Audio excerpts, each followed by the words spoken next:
বাংলাদেশ ইসলামী ছাত্র শিবিরের সদস্য সম্মেলনে বক্তব্য দেন বৈষম্য বিরোধী ছাত্র আন্দোলনের সাবেক সমন্বয়ক ও বর্তমানে জাতীয় নাগরিক কমিটির মুখ্য সংগঠক সার্জিস আলম। তিনি বলেন, জুলাই অভ্যুত্থানে সহযোদ্ধার ভূমিকায় ছিল ছাত্র শিবির।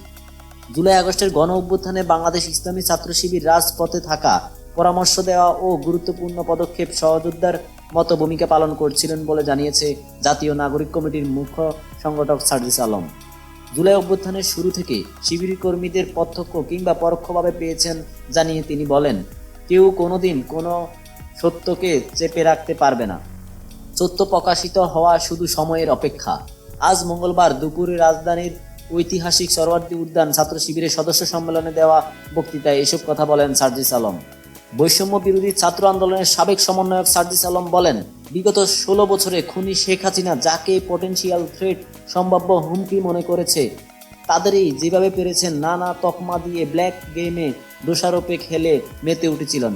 তিনি বলেন, আমরা দেখেছি অনেক নিরপরাধ মানুষকে, অনেক নিরপরাধ আলেম ওলামাকে শুধুমাত্র তার পটেনশিয়াল থ্রেট মনে করার কারণে জেলখানা থেকে শুরু করে হামলা মামলা নির্যাতনের মাধ্যমে হত্যা করেছে।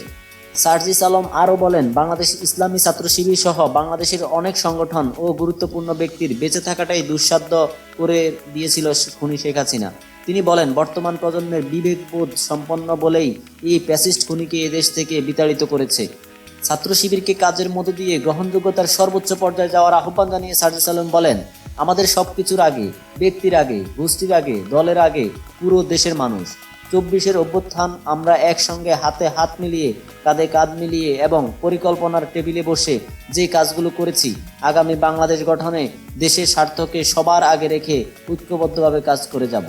ছাত্র শিবিরের সদস্য সম্মেলনে প্রধান অতিথি ছিলেন বাংলাদেশ জামাতে ইসলামের আমির শফিকুর রহমান। সম্মেলনে বিভিন্ন রাজনৈতিক দল ও সংগঠনের নেতারা উপস্থিত ছিলেন।